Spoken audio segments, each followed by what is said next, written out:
Olá, terráqueos, como estão? Meu nome é André e hoje eu vou explicar para vocês tudo sobre a Primeira Guerra Mundial. What? Isso mesmo, tudo. Agora vamos falar sobre os antecedentes da guerra.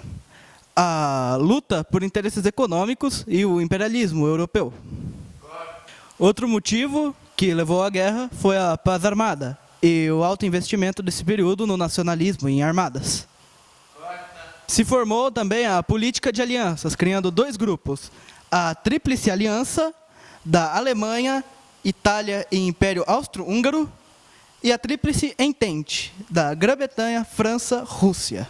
Se formou também a política de alianças, criando dois grupos.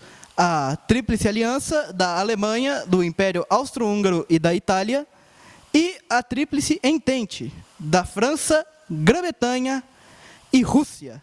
Elas se uniram por terem inimigos em comum. Também se formou várias rivalidades entre os países. Por exemplo, a Alemanha, que queria aumentar sua industrialização através da estrada de ferro Berlim-Bagdá, com a Grã-Bretanha, que queria manter o seu título de maior império. Com a Rússia, que queria conseguir uma saída para o mar Mediterrâneo. Nossa, que porcaria foi essa? Grava isso aí de novo, grava isso aí de novo. Com a Rússia, que queria se expandir para os estreitos de Bósforo e Dardanelos para conseguir uma saída para o mar Mediterrâneo. Além destes, com a França, por revanchismo francês por conta de territórios perdidos. O estopim da guerra foi quando o herdeiro do trono austro-húngaro, Franz Ferdinand, foi assassinado por um nacionalista sérvio, gerando uma declaração de guerra do Império Austro-Húngaro contra a Sérvia em 28 de julho de 1914. Depois disso, todos os outros países que eram aliados do Império Austro-Húngaro ou da Sérvia entraram em guerra também, gerando assim um efeito cascata. Então, o Império Turco-Otomano entrou na guerra ao lado da Alemanha, pois desejava o domínio sobre os Balcãs e fechou todos os portos russos ao Mar Negro. E o Japão entrou na guerra ao lado da Tríplice Entente, pois desejava os domínios alemães no Oriente.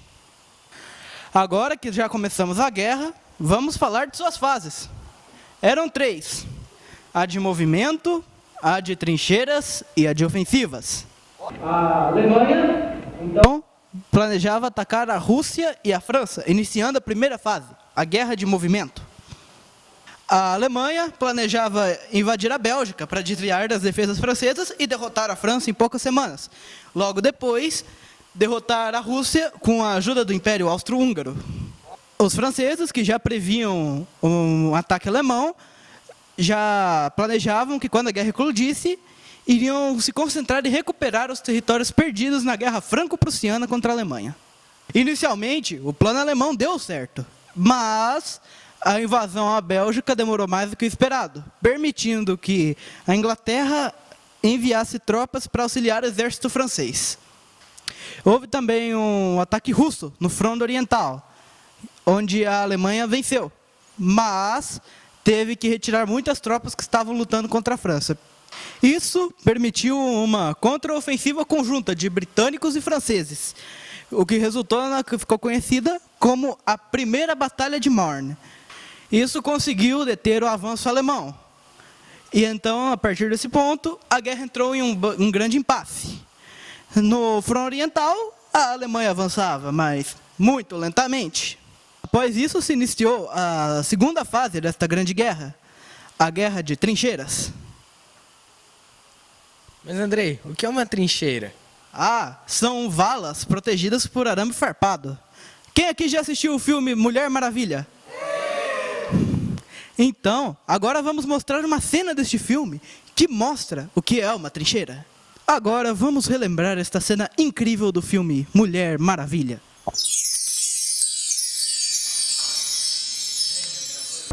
Couple of 100 yards across the field. Como consequência, mais de 5.000 soldados franceses morreram e outros 15.000 foram intoxicados pelos gases. A partir daí, começou a criação de máscaras de gás. Ao final do ano, nenhuma das tropas havia avançado mais do que 10 quilômetros. Após a paralisação do conflito, ambos os lados decidiram por manter os territórios conquistados, gerando um complexo sistema de túneis e trincheiras que se estendia por centenas de quilômetros.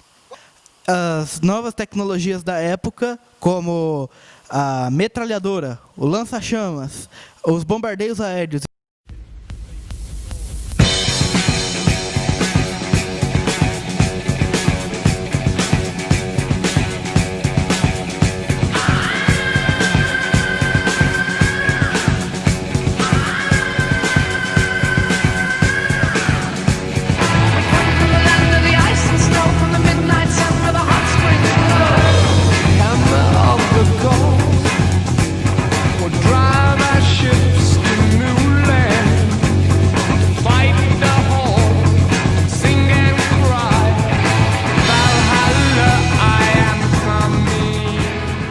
e os gases mostarda e lacrimogênio transformavam as trincheiras em covas. Os soldados viviam em péssimas condições de vida, como a higiene precária, a falta de água potável, além dos surtos de disenteria e gripe. Os soldados também eram submetidos constantemente ao terror psicológico. A comida era escassa e enlatada. A crescente demanda por mão de obra fez com que as mulheres fossem trabalhar no lugar dos homens que estavam na guerra. A produção industrial tornou-se vital. Isso acabou valorizando o trabalho feminino. Em 1917, os Estados Unidos entraram na guerra ao lado da Tríplice Entente, devido aos alemães terem afundado suas embarcações. Saiu bem menos heróico do que eu esperava. Agora vamos falar da última fase da guerra, as ofensivas. Em 1917, a Rússia saiu da guerra devido à Revolução Russa, que instaurou a República. Devido ao armistício russo, a Alemanha pôde retirar as tropas que estavam lutando contra seu exército para ajudar na batalha contra a França. Em maio de 1918, começou a primeira ofensiva alemã. Eles estavam a 90 quilômetros da capital da França, Paris, quando foram surpreendidos pelas tropas estadunidenses. E isso ficou conhecido como a Segunda Batalha do Marne. A partir de 1918, as tropas da Tríplice Entente começaram a empurrar as alemãs, o que só foi possível graças à ajuda dos Estados Unidos. Em 15 de setembro de 1918, o Império Austro-Húngaro iniciou os tratados de paz. Mas no dia 19, uma ofensiva britânica removeu completamente o Império Turco-Otomano da guerra. A Bulgária se rendeu no dia 29, enquanto a Alemanha aguentou até o final da guerra, daquele mesmo ano, em novembro. Agora que a guerra acabou, vamos falar sobre suas consequências. O número de feridos ficou entre 30 milhões, enquanto o número de mortos entre civis e militares chegou a 9 milhões. Tudo isso.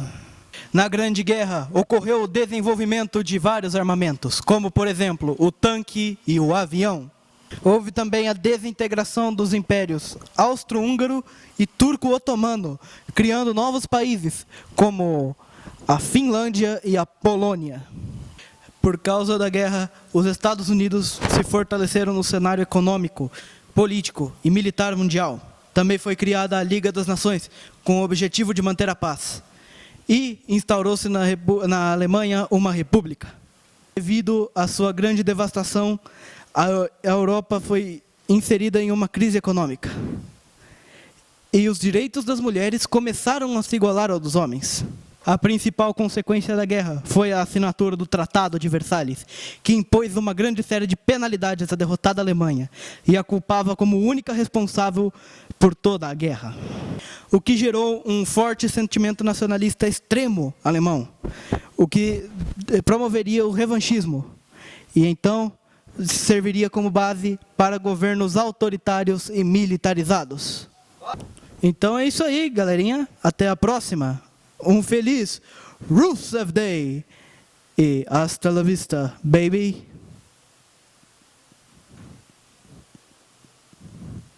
Now the world don't